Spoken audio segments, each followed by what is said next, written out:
Okay, so thanks Alex and Shanda for inviting me here today in the FNCI. So I do these presentations in collaboration with PSAC. So PSAC, who has generously gotten my transportation here, is the Petroleum Services Association of Canada. Okay, and I've been working with them collaboratively to give these fracturing education presentations for the last 5 years. So a bit about myself. I was a fracturing engineer out of university. So what that means is I designed, monitored, modeled, and reported on fracturing treatments. So after about a decade of doing that, as an engineering manager eventually, I've now moved to a startup that does data acquisition, analytics, and creates software as a service for the fracturing industry and completions industry. So that's a bit about me. So without further ado, this is Talking Frac. All right, so on today's agenda, we're gonna learn about fracturing. So we're also gonna address some concerns associated with hydraulic fracturing. So water usage, earthquakes, groundwater contamination, chemistry and additives. And then what are PSAC's members doing to address areas of legitimate concern? So with more than 1 million fractured wells in the USA and over 300,000 fractured wells in Canada, hydraulic fracturing has been around commercially for over 70 years. So 70% of all wells have been fractured at some point in their life. So what's changed, right? Like what's new? The change in technology actually didn't occur with a change in hydraulic fracturing technology. The big game changer was actually directional drilling. So I'll explain a bit about that later. Hydraulic fracturing is a very short phase in a well's life cycle. So you saw that nice Montney decline production curve that was put up earlier where the production went off over 20 or 30 years. That fracturing treatment resulting in that production may last about 4 days on a particular well, or maybe a week or two on a pad site of multiple wells. If the production is declining, you can actually go back and refracture the well to enhance production again. So it's a very short phase in an overall life cycle. So what is it? So at its core, it's just fluid pumped at a pressure that cracks the rock. So then we place sand, or we call it proppant, in this crack, and that props the crack open. Because if we didn't prop it open with something, it would just close after it was initiated because there's 5 kilometers of earth pressing down there, right? So these cracks create a conductive pathway for oil or natural gas to flow. So when I mean conductive, you can think of this example as like a bucket of sand versus a slate tile or a shale tile. So we can say that the shale or the slate represents, the rock as it has the oil or gas in it, and then the sand is sort of the proppant in the fracture. So if you put water into a bucket of sand, what's going to happen? It's going to, go through the bucket of sand. So we say that the sand has high conductivity. If you put water on a piece of shale, it's just going to sit there. If you sealed it and left it for 1 million years, it would eventually go through the shale. So that's the comparative flow rate of, say, the gas in the shale versus the gas flowing through the sand, right? So the gas flowing in the shale takes millions of years to flow through the shale. In the sand, it flows quickly, and that's how we can recover the oil or gas. So we'll go through conventional versus unconventional. So what do we need for oil or gas to form? Well, we need a couple things. We need a source rock, okay? So, you can think of a oil or gas reservoir as this like porous, spongy rock. That's actually not where the oil or gas is created, okay? It's actually always created in shale because shale is that layer of like microscopic organic creatures that died a long time ago. They got buried over and they've degraded into oil or gas, okay? So that's the shale. So in traditional conventional production where you just drill a well and put it right on production, what you have is the laser pointer doesn't work on the TV. So you have your shale, which is producing the oil or gas, but it's flowing very, very slowly over millions of years. Then over millions of years, it trickles up into something more porous and spongy. So that could be a reservoir. And then you need a cap rock, right? So that it stays in there and creates that reservoir or pool in the porous rock for you to drill into and drain. So that's considered conventional oil or conventional gas. So those resources are generally played out in North America. So now, instead, we are actually targeting the source rock itself, okay? And the source rock, or the shale, doesn't have the conductivity because the oil or gas takes a very, very long time to flow through it.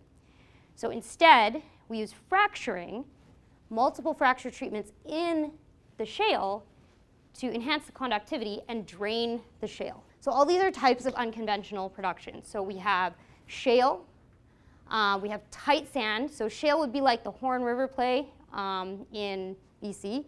Tight sand and gas would be more like the Montney.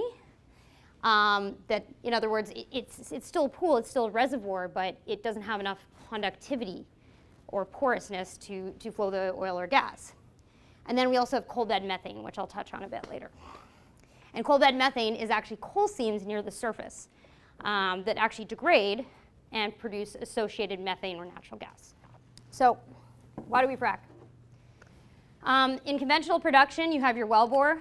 If you can imagine, we're looking down on the wellbore. It's a kilometer, 3 kilometers below the surface. We're looking down on that horizontal wellbore. Not only do you have the shale, which doesn't flow or is non-conductive, but you have these restrictions at the wellbore, right? Where all that production, like a traffic jam, reduced lane highway, needs to pass through and into the wellbore. So without fracturing, we can only recover about 10% of the oil or gas in a well. With fracturing and current technologies, that's moving to 30 to 40%. But as alluded to in the earlier presentation, who knows what's going to happen in the next couple decades in terms of technology. So, and then here's the fracture. So in other words, we've created this highly conductive pathway for oil or gas to flow. And it also enhances surface contact. So more oil or gas can actually flow through this enhanced area and into the wellbore. There's no more restrictions. So what does a frac really look like? Well, they're very, very skinny. You can think of picture it like a crack in your sidewalk, okay? And due to the way the wells are drilled, so we use the Montney formation as an example earlier, the fracs always tend to propagate or grow outward from the wellbore like this, okay? So in a horizontal frac, you're going to have multiple frac treatments, or a horizontal well, you're going to have multiple frac treatments all along the horizontal portion of the well. They tend to grow lengthwise in horizontal from the well like this. They're limited height-wise by the layers of the rock, and we'll talk later about that, okay? So it's like a crack in the rock. And here's actually a picture of a mine back. So this is probably 50, 60 years ago. They actually put some dye in and pumped high-pressure water and then mined back to see what the fractures actually looked like. So you can see it looks like a crack in a sidewalk. Very similar. So fracturing is even better when it's combined with horizontal drilling. Okay, so here's that 10% scenario from an existing reservoir. We might have had to drill 16 wells to drain 10% of that. Well, with fracturing, you might be able to drain 30 to 40% of that, but still, that's a bunch of surface disturbance, right, for all those 16 wells. Well, along comes horizontal drilling, and then suddenly, you might only have to disturb one small surface area to effectively drain and economically drain a larger well or a larger reservoir. So all this results in less surface disturbance, right? Because we can actually drill horizontally from one pad site. All right, and so here's some overhead pictures, just kind of like showing how fracturing looks during the height of the operation. This would be sort of like maybe a Montney operation. So this is a slick water fracture treatment. I will explain what that means later. So slick water, to get the sand into formation or into the frac, we can do one of two things. We can either pump water really, really fast to carry the sand, or we can thicken the water. So that would involve thickeners like guar bean gum to carry the sand into the formation. Fracturing has changed quite substantially since I started my career. So I started my career in 2005. A fracturing treatment was an hour long, and it involved 4 or 5 trucks, right? So you go out to the well, you do the fracturing treatment, 1 frac, 1 well, and then you leave. These operations are, okay, we're going to do 600 fracs on 16 wells on a single pad. So there's more equipment, more trucks running back and forth from one location. But again, it's still an overall very short time in the well's life cycle. So instead of doing, 16 fracs on 16 different pads, we're just doing it all from one location, right? Yeah, slick water fracturing versus, so slick water fracturing, yeah, the additives used are mostly like additives to make the water slipperier, and I'll go into additives in a bit. But this is a typical pad you'd see in a Montney slick water frac. So all this is pumps, right? So each of these is a frac pump. It's got a V12 deck engine on it. So that's what's used to create the pressure and the speed of the water to initiate the fractures. These are examples of tanks. So these could either be fluid tanks for the fracture, so water tanks for the fracture, or some of them could be flow back tanks. So that's when the water flows back out of the fracture and it's captured and reused for subsequent fractures. So here's some of the largest pad operations to ever occur in Canada. These are Horn River pads, okay? So they're even bigger. They have a bigger footprint. But what I wanted to show is, again, there's that big pad footprint, which I don't even think, I think the Montney pads are smaller. And that's kind of the area that's in focus today. That's what it looks like when it's on production, right? So even though there is a significant amount of disturbance in this area, that disturbance is minimized for that 20-year period while that well is on production. And then further, here's a well site that's been restored. It hasn't been, I think it's been reseeded, but it's been restored and reclaimed, right? So that's the eventual, it's actually it's really hard to find these photos for some reason. So, because no one wants to just take an aerial shot of just a square of empty land, right? So another thing I should mention is all of PSAC's members have signed on to what's called the Hydraulic Fracturing Code of Conduct.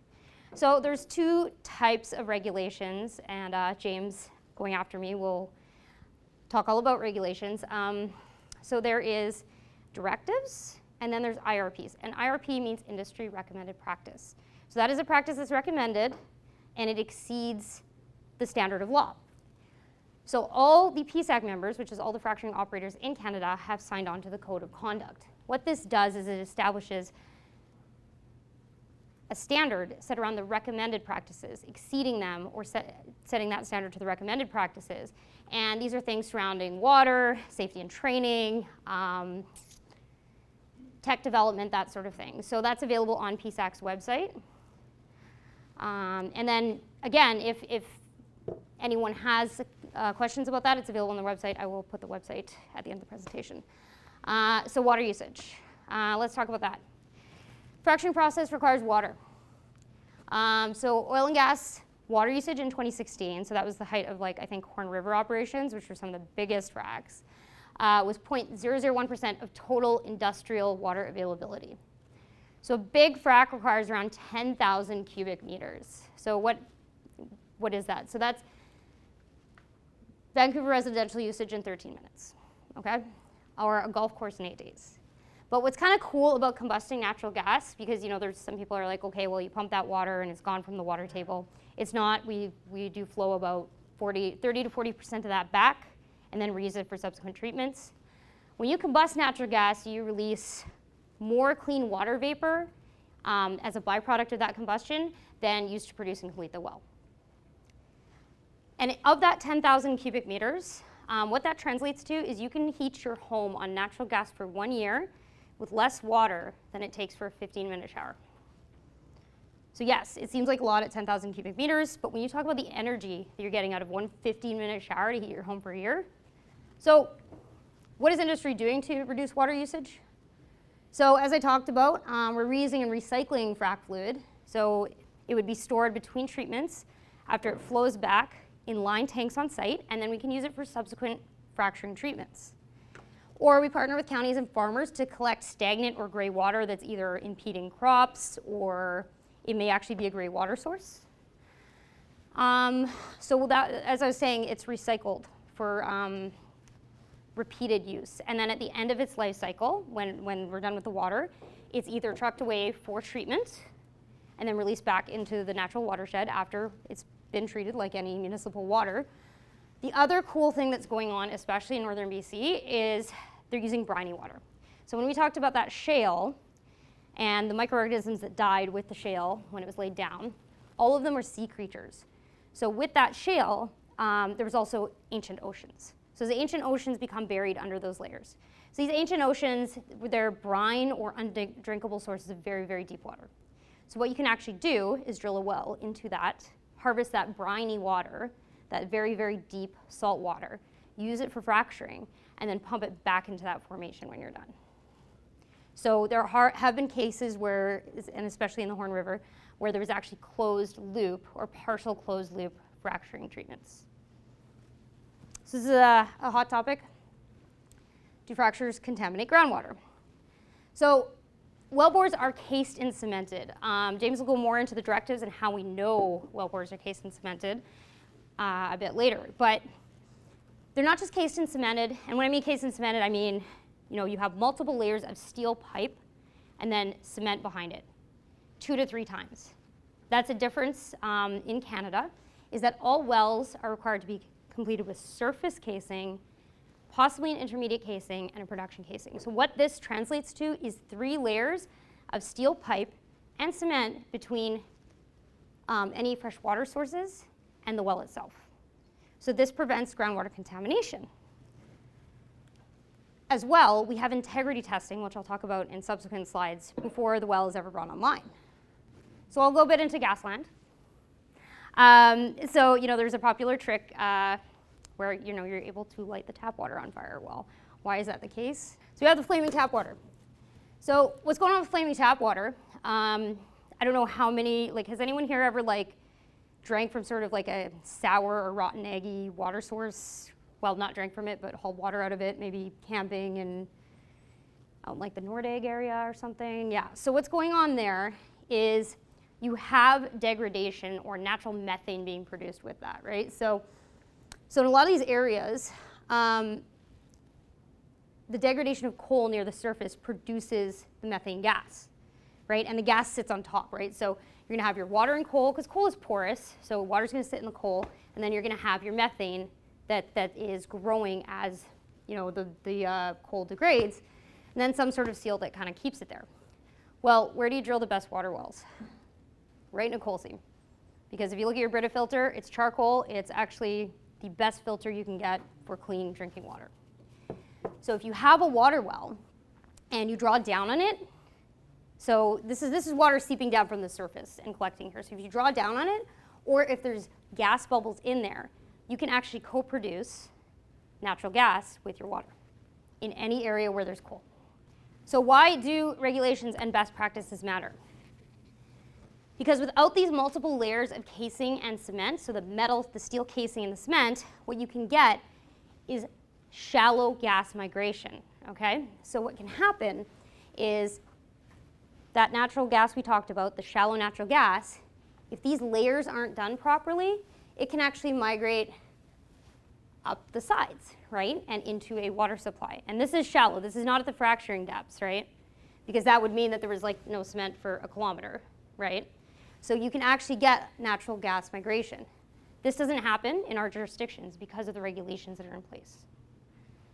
So all wells in Canada are required to have cement bond logging. So what they do is they run a tool through the well, and they make sure that this cement layer for each of the casings is intact throughout the well. If they find an area that isn't, they must go back and remediate it. We also have, scrolling down a little, again, James will talk about these more. Base of Groundwater Protection, Directive 35 with the AER, and then the BC Groundwater Protection Act. What these say is you cannot complete or do fracturing treatments above base groundwater protection, which I believe is 300, it varies based on the watershed, but I believe it's 300 meters under the watershed, but James can clarify after I'm done my presentation.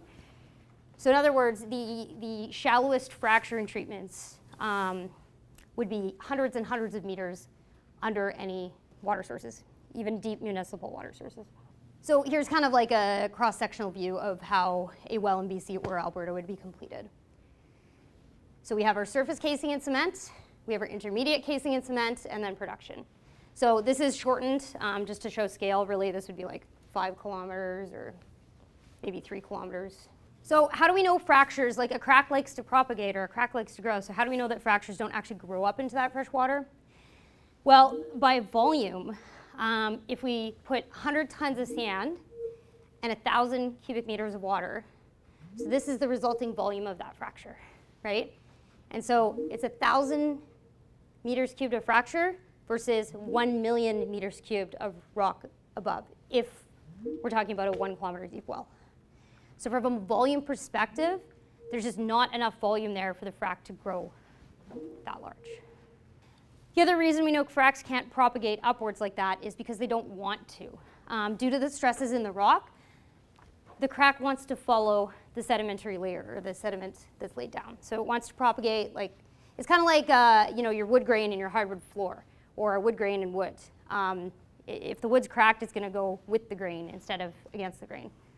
So there's another example of kind of like the sedimentary layers that would prevent the fracture treatment from propagating upwards. So okay, how do we actually measure it? How do we measure the dimensions of the fracture treatment? It's cool technology. It's kind of like cell phone triangulation, same concept. So you take your well you're actually doing your fracturing treatment on, and then you take an old well nearby, and in this well you run receivers, and these receivers are super, super, super sensitive, and they're monitoring for microseismic treatments, because every time the rock is cracked, it creates a tiny little microseismic treatment, or a microseismic event.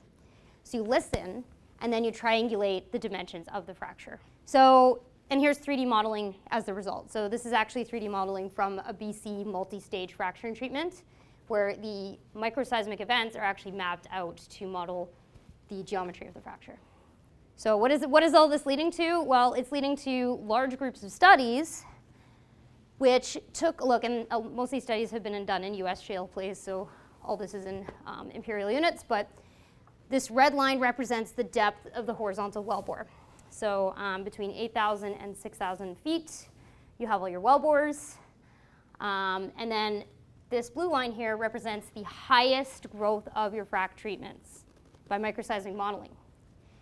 And then these blue lines up here represent the deepest depth of either residential or municipal aquifers. So you can actually see that you're separated by about 4,000 feet.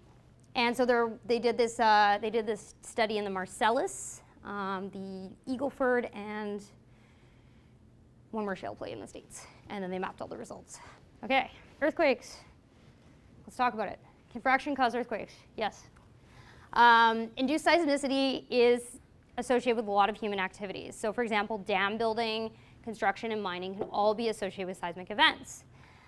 So the biggest seismic event that's ever been felt with a fracturing treatment is 4.2, but that's hardly typical. So like less than 1, less than 0.1 of fracturing events can actually be felt. The typical range, so microseismic on the Richter scale, so -2, -1. And we remember that this Richter scale is logarithmic, so what that means is a 7 is power to the 10 more than a 6, right? So it's not a linear scale. So microseismic events, these cannot be perceived. They can only be perceived by those very, very, very sensitive receivers when we're doing microseismic monitoring. However, we've come up with a regulatory system as these events continue to occur, which James will talk about. It's a stoplight system. And then it's also suspended in highly faulted areas. So I'll talk about that in just a second. It's suspended in highly faulted areas.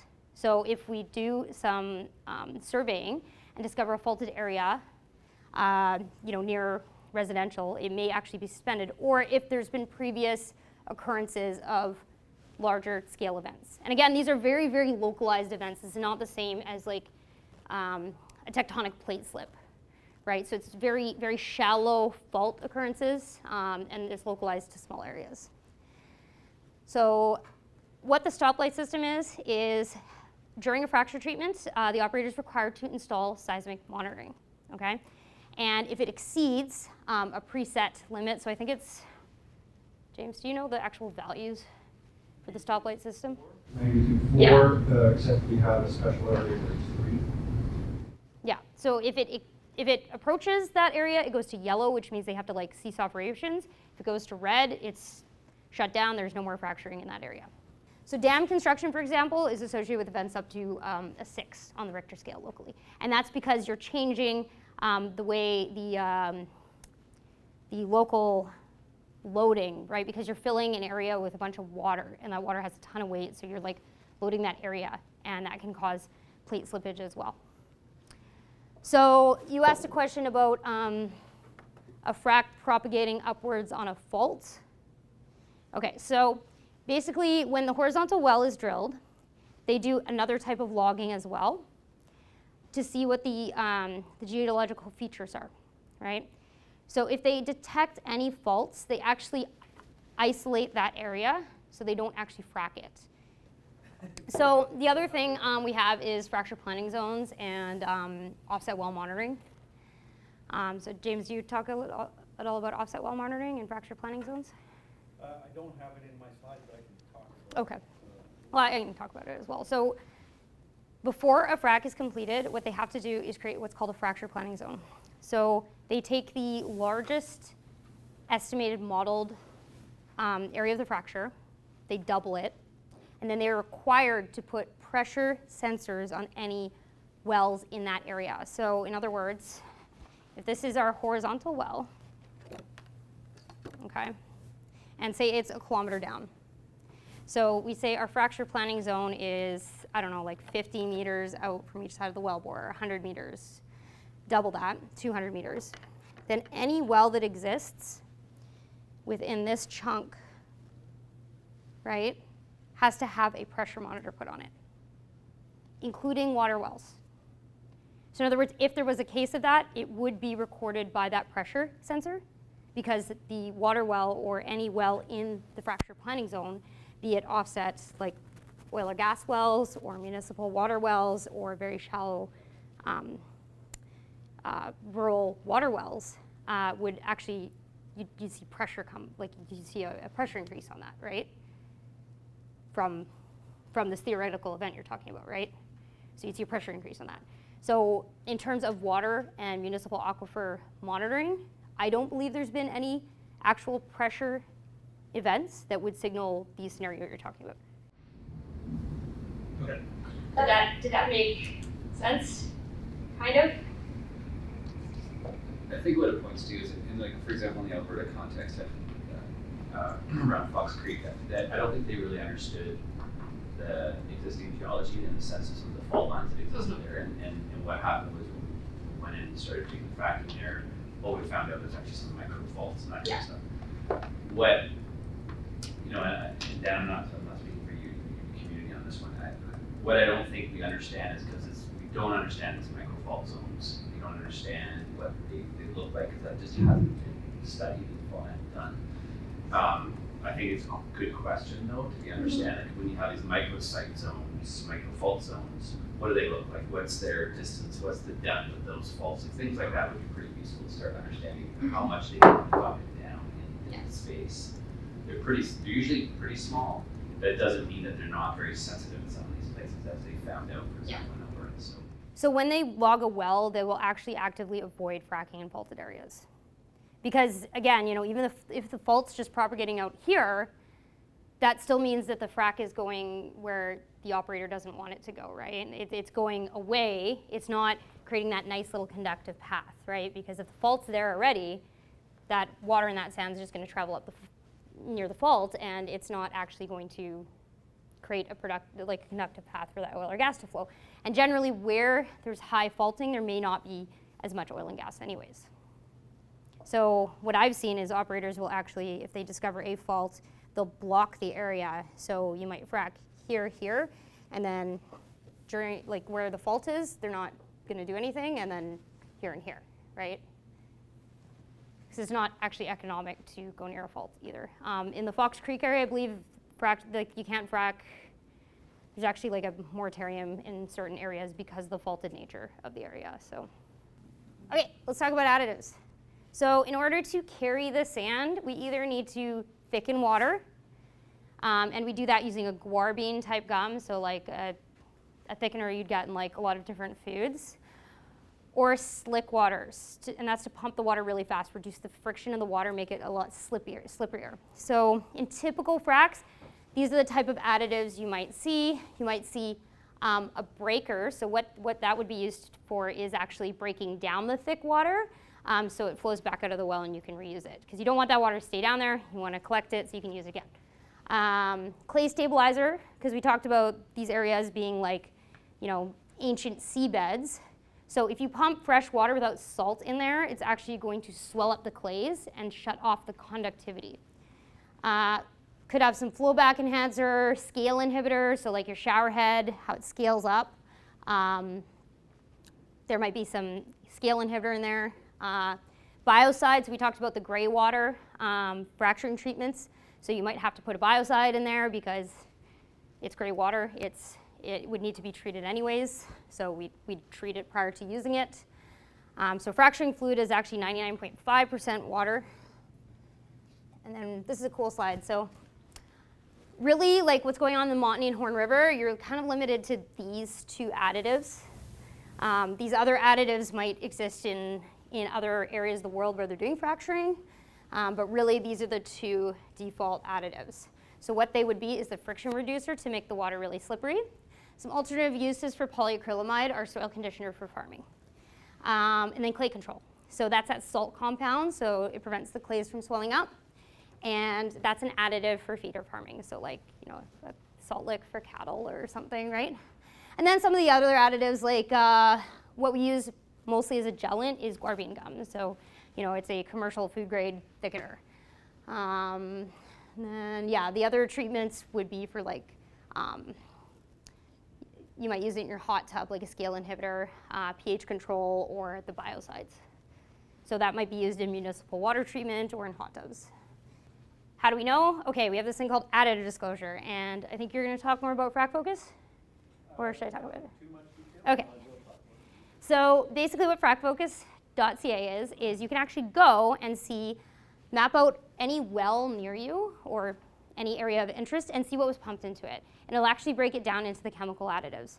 So I would advise you, this is what I always do. If you see an additive, highlight it, paste it into Google, and look at the Wikipedia.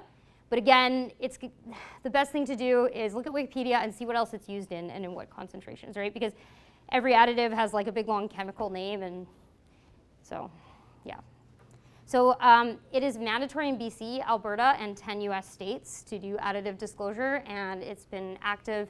FracFocus.ca has been active since 2015. So it's for a couple reasons. One is to show, it's not a hidden cocktail of chemistry. It's all there. It's all available. And it also serves as a record of what was pumped into the well, just in case at some point in the future, someone's like, okay, well, there's this strange chemical in my water. Does it match, right? Or is it from something else? So it serves as kind of the record of what was used on that well, and is publicly available.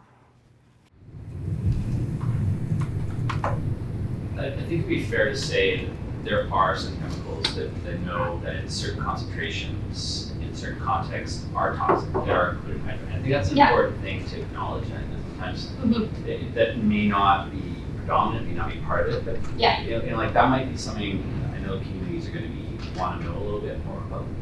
Is what are some of those? What are the concentrations, and what is it? How is it if there is a pathway for contamination that gets in it? What does that look like?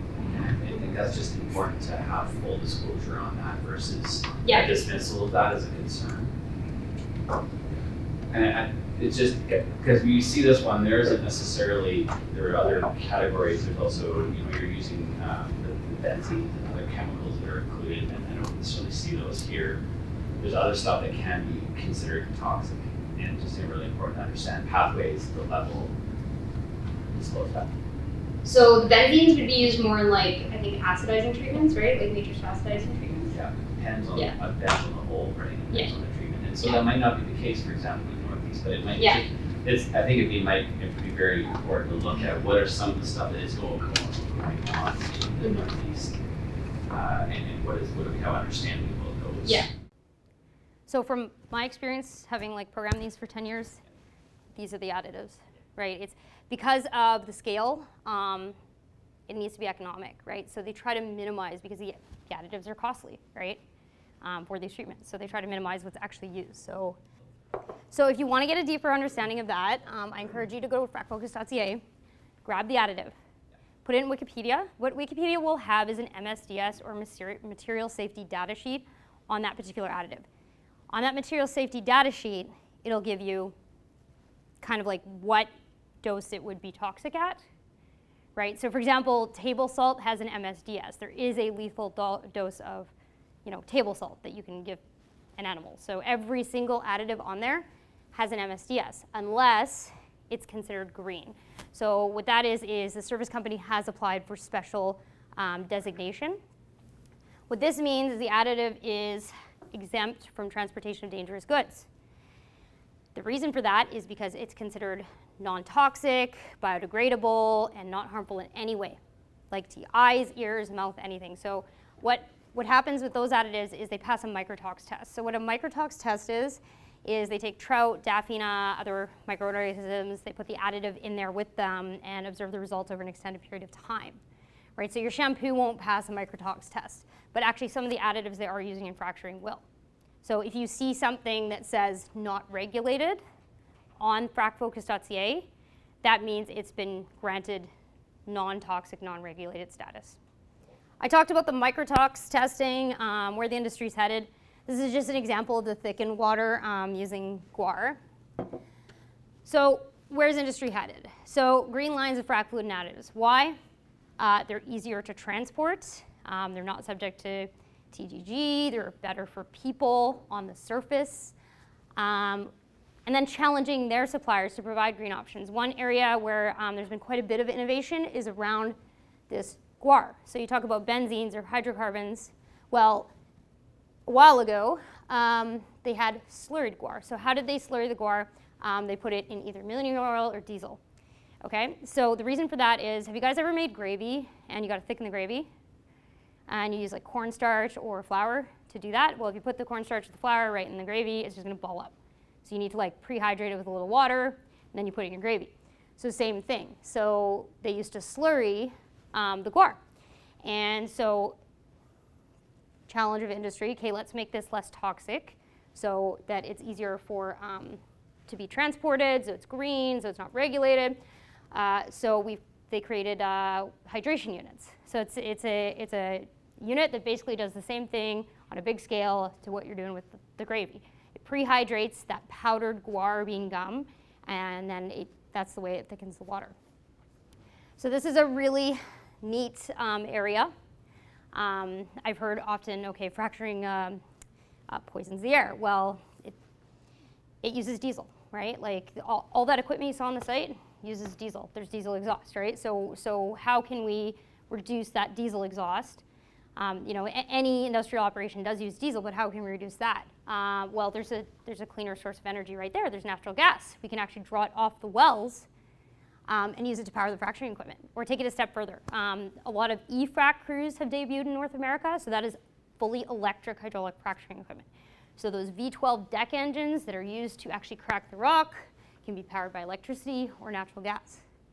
And then, as always, reducing the 3 Rs, or reducing the water requirements to the 3 Rs. So reducing water requirements through additives that allow us to carry more sand with less water. Recycling, so reusing the same water over and over again. Reducing, recycling, what's the third one? Reusing. Wait, reducing, recycling, reusing. Yeah, I already talked about reusing. So reusing the water for subsequent fracturing treatments. Okay, so big concerns though. Okay, natural gas, there's concerns about it delaying renewables, right? We're on a path to a renewable energy structure. Okay, so is natural gas, is LNG going to delay that? So these are really cool, kind of nerdy facts I found. I love this one. So there was actually a study done that showed that for every 100 megawatts of natural gas power you bring on, it's associated with an additional 80 megawatts of renewable capacity. So why is this? Because a natural gas power plant is very fast acting. So in any renewable scenario that doesn't involve hydroelectricity, or whether or not you want to say nuclear is renewable, you need storage and you need to build your load or your grid for peak load. So sometimes the wind doesn't blow or the sun doesn't shine, and you need to be able to supplement that grid. So a natural gas power plant can be turned on in 30 minutes. So it allows you to actually supplement a renewable grid. None of the other options here, nuclear, oil, or coal, can be used to supplement a renewable grid because of how long it takes to turn on these power plants and turn them back off. So that's why they've actually found that onboarding natural gas actually allows onboarding of renewables as well. And then just some other facts. Everyone knows about, like, okay, if we burn natural gas instead of coal, we're going to reduce CO2 emissions. The big opportunity I think for BC to supply LNG actually is container ships as well. Container ships currently burn bunker crude, and when you convert them over to LNG, you're basically taking 50 million diesel cars off the road. So 28 of these ships are equivalent to all the cars on Earth. So I think that's kind of cool. Reduction in heavy metals.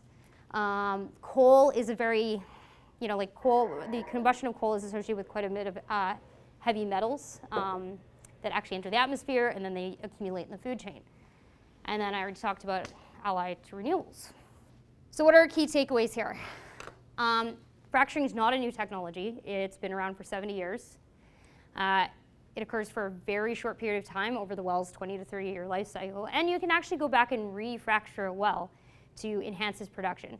So it may not decline like this, it may decline like this, and then you can fracture it again to enhance the productivity of that well versus bringing on a new well. It uses water, relatively little from an industry standpoint, but industry is always trying to reduce water usage. Wells are cemented with steel and concrete, like repeated layers before any production is started or completion is started. And then there's regulations in place to test the integrity of these wells to make sure they have good integrity before you actually complete them. And fracturing is performed far below the surface, cannot propagate into freshwater zones. If we monitor the pressures on any municipal and rural water wells in the fracture planning zone. So if one of them were to see a pressure spike, then I acknowledge that that would be the case. I've not seen it to date, but that doesn't mean. And then it causes small localized non-destructive earthquakes like other industrial activities. So widely used chemicals, but we are trying to improve these to improve handling safety. Additive disclosure is mandatory in all jurisdictions in Canada. No, BC and Alberta and Saskatchewan, I think. Natural gas complements renewables because of its fast-acting nature, so it is seen as kind of an ally. And then, I do believe BC has abundant resources and can, play that good role in reducing global emissions. And resources, like, if you would like to know more, we have, PSAC has oilandgasinfo.ca, which talks a lot about kind of like the topics I've covered in this presentation. There's videos, that sort of thing. It's all just there, informative. So thank you so much for taking the time to learn about fracturing.